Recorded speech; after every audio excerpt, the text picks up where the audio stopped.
आज की online class में हम भारत के राज्य, उनकी स्थिति और भारत के पड़ोसी देशों के साथ जिन राज्यों की सीमा लगती है उनका अध्ययन करेंगे।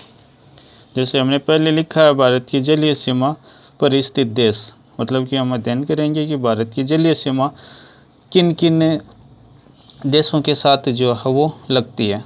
फिर लिखा हमने केवल जलीय सीमा पर स्थित देश, मतलब कि जिनसे जो है वो सिर्फ वाटर बॉडी लगती है, जलीय सीमा लगती है। तीसरा हमने लिखा है कि जल और स्थल दोनों पर स्थित, पहले लिखा केवल जलीय और उसके बाद में हमने लिखा जल और स्थल दोनों से जो है वो बॉर्डर साझा करने वाले देश। पूर्वोत्तर भारत के राज्य, मतलब कि हम सुनते हैं कि पूर्वोत्तर के, तो पूर्वोत्तर में जो है वो कौन कौन से राज्य जो है वो अपने पूर्वोत्तर भारत में आते हैं। फिर भारत की उपमहाद्वीपीय स्थिति, मतलब कि भारत को उपमहाद्वीप कहा जाता है, तो उपमहाद्वीप में कौन कौन से देशों को जो है वो शामिल किया जाता है भारतीय उपमहाद्वीप में। भारत की उष्णकटिबंधीय स्थिति, मतलब कि किस कारण जो है वो भारत को उष्णकटिबंधीय देशों में जो है वो गिना जाता है। अगला हमने लिखा भारत में सूर्य की किरणों का सर्वाधिक सीधापन, मतलब कि सूर्य के सापेक्ष जो है वो भारत की स्थिति क्या रहती है कि किन राज्यों में जो है वो सूर्य की किरणें जो है वो सीधी है और किन राज्यों में जो है वो तिरछी है, क्योंकि अपने तापमान का सीधा संबंध जो है वो सूर्य की किरणों से होता है। तो जहाँ सूर्य की किरणें सीधी गिरेगी वहाँ ताप ज़्यादा होगा और जहाँ सूर्य की किरणों में तिरछापन होगा वहाँ पर जो है वो ताप कम होगा।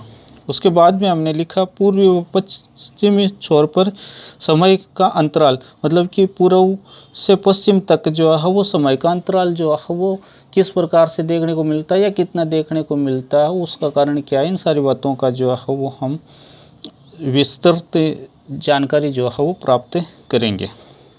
भारत की जलीय सीमा पर स्थित, मतलब कि वो देश जो भारत के साथ जलीय सीमा बनाते हैं, उन देशों का हमें पूछा गया है कि कौन कौन से वो देश है जो भारत के साथ जलीय स्थिति या जलीय सीमा जो है वो साझा करते हैं। तो इसमें जो है वो 5 देशों का नाम लिया जाता है। जैसे एक ये तो पूरा जल में अपना श्रीलंका, यहाँ जो है वो अरब सागर, और अरब सागर में जो है वो लक्षद्वीप जो है वो मालदीव देश के तौर पर, ये द्वीपों में जो है वो लक्षद्वीप है, लेकिन देश के तौर पर जो है वो मालदीव जो है वो जलीय स्थिति या जलीय सीमा जो है वो साझा करता है। तो एक श्रीलंका, दूसरा देखें तो मालदीव, इसके साथ यहाँ पर बांग्लादेश भी जो है वो जलीय, क्योंकि ये बंगाल की खाड़ी में स्थित है, तो बंगाल की खाड़ी में स्थित होने के कारण यहाँ जो है वो जलीय स्थिति जो है वो भारत के साथ जलीय सीमा जो है वो बांग्लादेश से साझा करता है। म्यांमार का ये भाग जो है वो भारत के साथ जलीय सीमा जो है वो साझा करता है। और इधर पाकिस्तान का जो गुजरात जो है वो अरब सागर पर स्थित है, तो गुजरात का ये वाला भाग जो है वो जलीय सीमा जो है वो भारत के साथ साझा करता है, और ऊपर का जो भाग है वो पूरा का पूरा जो है वो स्थलीय सीमा जो है वो साझा करता है। तो इस तरह से 5 देश है जो भारत के साथ जलीय सीमा जो है वो बनाते हैं। क्योंकि यहाँ हम पढ़ें तो यहाँ पर पाकिस्तान को पढ़े तो पाकिस्तान का ऊपरी भाग जो है वो स्थलीय सीमा साझा करता है, लेकिन गुजरात जो ये अरब सागर पर स्थित भाग है ये जो है वो भारत के साथ जलीय सीमा बनाता है। तो हमें पूछे कौन कौन से देश है, तो उन देशों के नाम यहाँ श्रीलंका, यहाँ मालदीव, यहाँ बांग्लादेश, यहाँ म्यांमार पूर्व नाम बर्मा, और यहाँ पाक। तो ये 5 देश है जो भारत के साथ जलीय सीमा जो है वो साझा करते हैं। तो हमें अपना आंसर जो है वो मिल जाता है कि श्रीलंका, मालदीव, बांग्लादेश, म्यांमार और पाकिस्तान जो है वो भारत के साथ जो है वो जलीय सीमा साझा करते हैं। अब हमें पूछा गया है कि केवल जलीय सीमा पर स्थित, मतलब कि इनमें से जो पड़े वो जलीय सीमा बनाते हैं, लेकिन जल के साथ साथ कई देश ऐसे हैं जो स्थलीय सीमा भी बनाते हैं। तो हमें तो केवल जो है वो जलीय बताना है। इसका मतलब इनमें से हमें वो देखना पड़ेगा जो सिर्फ जलीय सीमा बनाते हैं। जैसे ये पूर्णतः जल में जलीय सीमा बनाता, ये पूर्णतः जलीय सीमा बनाता। तो ये दो देश इन 5 में से 2 को अलग कर देते हैं, तो बाकी तीनों जो है वो स्थलीय और जलीय दोनों सीमा बनाते हैं। तो हमें जलीय सीमा की पूछा गया, तो जलीय सीमा पर मालदीव और श्रीलंका। तो मालदीव और श्रीलंका वो देश हैं जो केवल जलीय सीमा जो है वो भारत के साथ साझा करते हैं। अब अपने बात तीसरी पूछी गई है, जल और स्थल दोनों सीमाओं पर स्थित, मतलब कि अपने वो देश कौन से हैं जो स्थलीय सीमा भी बनाते हैं और जलीय सीमा भी बनाते हैं। तो इतनी स्थिति अपने पास क्लियर हो अगर है, तो ऐसी स्थिति में जो है वो हम बता सकते हैं कि कौन से वो देश हैं जो जल और स्थल दोनों सीमाएं जो है वो साझा करते हैं। तो ये 5 में से 2 केवल जलीय सीमा बनाते हैं। तो शेष से 3 जो है वो अपने पास बांग्लादेश, म्यांमार और पाकिस्तान, ये वो देश हैं जो भारत के साथ जलीय और स्थलीय दोनों सीमाएं जो है वो साझा करते हैं।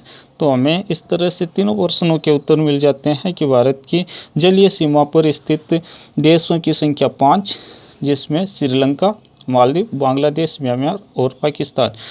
केवल जलीय सीमा पर स्थित देश 2, जिसमें श्रीलंका और मालदीव।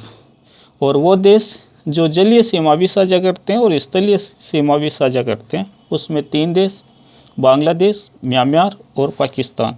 तो ये 3 देश वो है जो भारत के साथ स्थलीय और जलीय दोनों सीमाएं जो है वो साझा करते हैं। अब एक नाम सुनते हैं पूर्वोत्तर, और उसके साथ जो है वो 7 सिस्टर का नाम लिया जाता है। तो कई बार जो है वो भ्रांतिवश दोनों को एक मान बैठते हैं कि पूर्वोत्तर और 7 सिस्टर एक है, जबकि हमें ये याद रखना होगा कि पूर्वोत्तर के जो राज्य हैं उन पूर्वोत्तर के राज्यों की संख्या जो है वो अपने 8 बताई जाती है। जैसे यहाँ सिक्किम, ये अरुणाचल प्रदेश 2, फिर नागालैंड 3, फिर मणिपुर 4, फिर मिजोरम 5, फिर त्रिपुरा 6, फिर मेघालय 7 और असम 8। तो ये 8 वो राज्य हैं जो भारत के पूर्वोत्तर राज्यों में गिने जाते हैं। अब हमें अगर 7 सिस्टर का पूछा जाता है कि 7 सिस्टर कौन कौन से राज्य हैं, तो 7 सिस्टर में हमें सिक्किम को बाहर करना होगा। सिक्किम को छोड़कर 7 जो राज्य हैं वो सप्तभगिनी के नाम से या 7 सिस्टर के नाम से जाने जाते हैं। तो इसमें से हम सिक्किम को निकाल देते हैं, सिक्किम।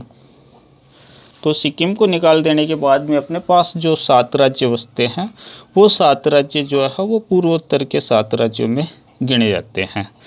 तो अपना ये भी जो है वो कंसेप्ट क्लियर हो जाता है कि पूर्वोत्तर के कौन कौन से राज्य हैं। तो पूर्वोत्तर के राज्यों की संख्या जो है वो 8, जिसमें सिक्किम, अरुणाचल प्रदेश, नागालैंड, मणिपुर, मिजोरम, त्रिपुरा, मेघालय, असम।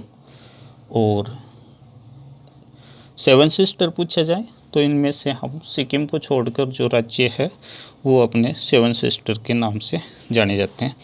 अब भारत की उपमहाद्वीपीय स्थिति बताई जाती है, या भारत को जो है वो उपमहाद्वीप कहा जाता है। उपमहाद्वीप कहने का मतलब कि यहाँ की जो है वो सभी तरह की जो है वो कल्चर हमें देखने को मिल जाती है। जैसे एक महाद्वीप की स्थिति होती है, उस महाद्वीप का एक छोटा रूप जो है वो हमें भारत के आसपास जो है वो देखने को मिल जाता है, जिसके कारण भारत को उपमहाद्वीप की जो है वो संज्ञा दी जाती है। अब इस उपमहाद्वीप में जो है वो भारतीय उपमहाद्वीप में किन किन देशों को शामिल किया जाता है, तो अपना निकटतम पड़ोसी पाक, यहाँ पर नेपाल, यहाँ भूटान और यहाँ पर बांग्लादेश। तो इनको मिलाकर जो है वो भारतीय उपमहाद्वीप कहा जाता है। जैसे पाकिस्तान, नेपाल, भूटान, बांग्लादेश, श्रीलंका। तो इन पांचों को मिलाकर जो है वो भारतीय उपमहाद्वीप के तौर पर जो है वो देखा जाता है। जैसे 55 देशों का अपना जो है वो पूरा का पूरा एशिया महाद्वीप है, उसी तरह से जो है वो भारतीय उपमहाद्वीप, इन देशों को मिलाकर जो है वो भारतीय उपमहाद्वीप की जो है वो स्थिति बनती है। तो हमें जब भी पूछा जाए कि किन किन देशों को जो है वो भारतीय उपमहाद्वीप में शामिल किया जाता है, तो यहाँ पाकिस्तान को, यहाँ नेपाल को, यहाँ भूटान को, यहाँ बांग्लादेश को और यहाँ श्रीलंका को, इन देशों को जो है वो भारतीय उपमहाद्वीप के देशों में गिना जाता है। अगली एक जो है वो स्थिति है ये कि सूर्य की किरणों का सीधापन और उनका तिरछापन। तो इससे जो है वो ताप का सीधा निर्धारण होता है कि किस स्थान का जो है वो तापमान कितना कम होगा या कितना ज़्यादा होगा। तो ये अपने जो है वो अक्षांशीय स्थिति पर जो है डिपेंड करता है। अक्षांशीय स्थिति, कोई भी देश जो है उस देश की जो अक्षांशीय स्थिति है, उस अक्षांशीय स्थिति पर जो है वो तापमान का जो है वो निर्धारण होता है। तो हमें भारत के राज्य देकर जो है वो सूर्य की किरणों का तिरछापन पूछा जा सकता है, या भारत के किन्हीं दो स्थानों का नाम देकर जो है वो सूर्य की किरणों का जो है वो तिरछापन पूछा जा सकता है। तो बात यह कि ये जो विषुवत रेखा है, विषुवत रेखा पर जो है वो सूर्य की किरणों को सीधा माना जाता है कि सूर्य की किरणों का सर्वाधिक सीधापन जो है वो विषुवत रेखा पर होता है। विषुवत रेखा से ज्यों-ज्यों उच्च अक्षांशों की ओर जाते हैं त्यों-त्यों सूर्य की किरणों का जो है वो तिरछापन बढ़ता है। तो हमें सूर्य की किरणों का सर्वाधिक सीधापन अगर पूछा जाता है तो यहाँ स्थिति जो है वो भारत के एकदम दक्षिणी राज्य जो है वो तमिलनाडु की आती है। तो सर्वाधिक सीधी सूर्य की किरणें जो है वो तमिलनाडु में, और यहाँ अपने जो है वो ठेठ उत्तर में स्थित अपना जम्मू कश्मीर। तो जम्मू कश्मीर में जो है वो सूर्य की किरणों का हमें भारत के सापेक्ष में जो है वो तिरछापन देखने को मिलेगा। बाकी तो जैसे जैसे उच्च अक्षांश होंगे तो वहाँ जो है वो सूर्य, हम जितने उच्च अक्षांशों पर जाएंगे वहाँ सूर्य की किरणों का जो है वो तिरछापन जो है वो बढ़ता जाएगा। अब अगला लिखा, पूर्वी व पश्चिमी छोर पर समय अंतराल, जैसे ये अरुणाचल प्रदेश, ये गुजरात, तो यहाँ समय का अंतराल तो अपना मुख्य देशांतर जो है वो 82.5 से पूरे भारत का निर्धारण होता है। तो समय जो है वो समय तो एक ही है, लेकिन पूर्वी छोर और पश्चिमी छोर दोनों के सूर्योदय में अंतर पाया जाएगा। सूर्योदय ये माना जाता है कि पूर्व से जो है वो सूर्य उदय होता है। तो सबसे पहले जो किसी भी देश का पूर्वी भाग जो होगा उस पूर्वी भाग पर जो है वो सूर्य की किरणें जो है वो गिरेगी। तो भारत में सबसे पूर्व में स्थित अरुणाचल प्रदेश,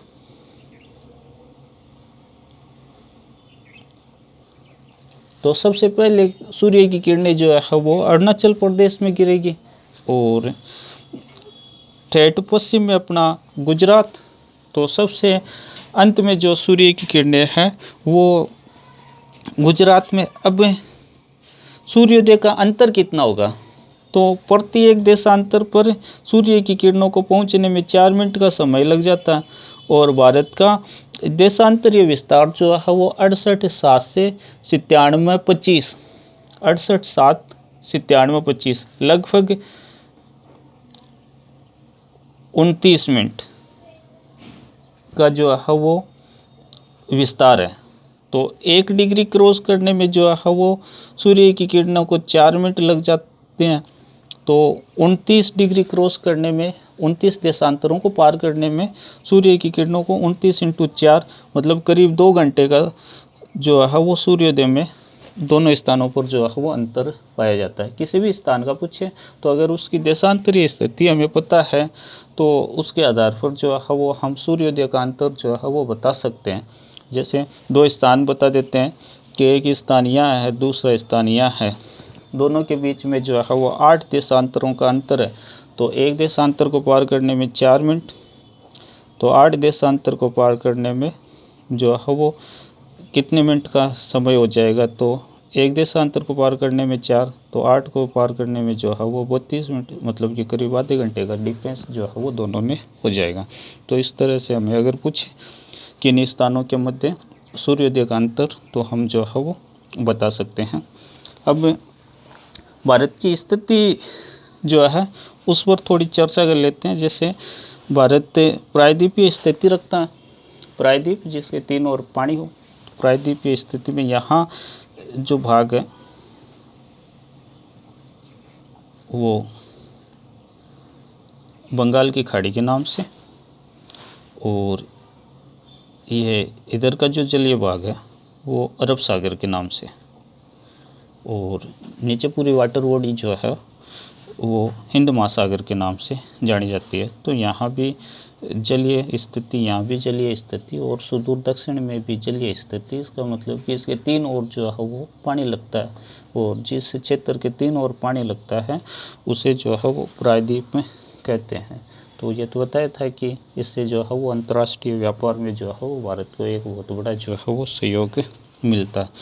दूसरा, अपनी जो है वो 23.5 हमने पढ़ा कि 23.5 जो है वो भारत के मध्य से होकर जाती है। इसका मतलब कि 23.5 डिग्री तक आते आते जो है वो ये 8 से 37.6 तक अपना विस्तार है। लेकिन 8 ये 23.5 के करीब जो है वो तापमान जो है वो उच्च रहता है, और उच्च तापमान की स्थिति के कारण ही जो है वो भारत को उष्णकटिबंधीय देशों में जो है वो गिना जाता है। उष्णकटिबंधीय स्थिति का एक कारण तो अक्षांशीय स्थिति है, और दूसरा अपने सुदूर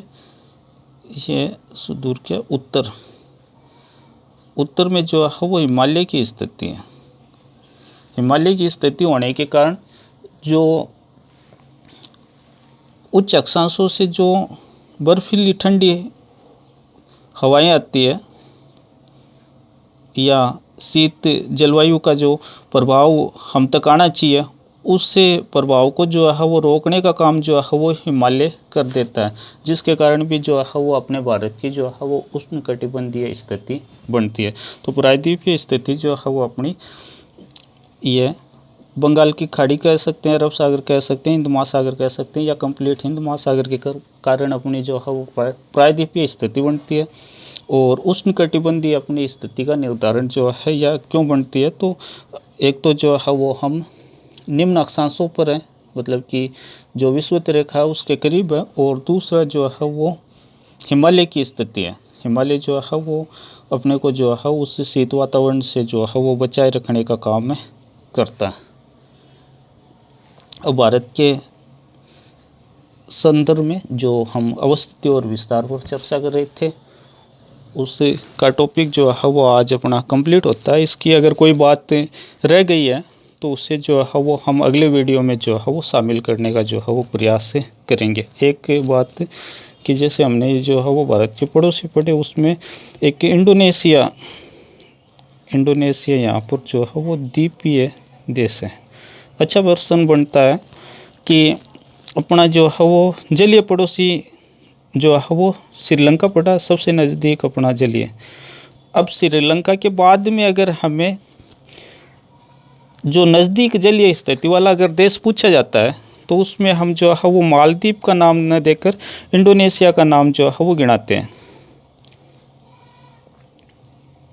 प्रश्न को समझें कि पड़ोसी देशों में जो है वो इधर श्रीलंका, इधर जो है वो मालदीव, लेकिन हमें श्रीलंका निकट है, और श्रीलंका के बाद जलीय स्थिति, जलीय क्षेत्र में जो है वो अपना निकटतम पूछा जाए कि कौन जो है वो जलीय स्थिति में निकटतम है, तो वो अपना जो है वो इंडोनेशिया था। मतलब कि इंडोनेशिया से जो है वो जलीय क्षेत्र के तौर पर देखा या जलीय स्थिति के तौर पर देखें तो मालदीव जो है वो इंडोनेशिया से दूर है। तो श्रीलंका के बाद इंडोनेशिया जो है वो अपना जलीय दृष्टिकोण से जो है वो करीबी देशों में गिना जाता है। अब जो बातें रही वो हम अगले वीडियो में करेंगे। तब तक जय हिंद, जय भारत।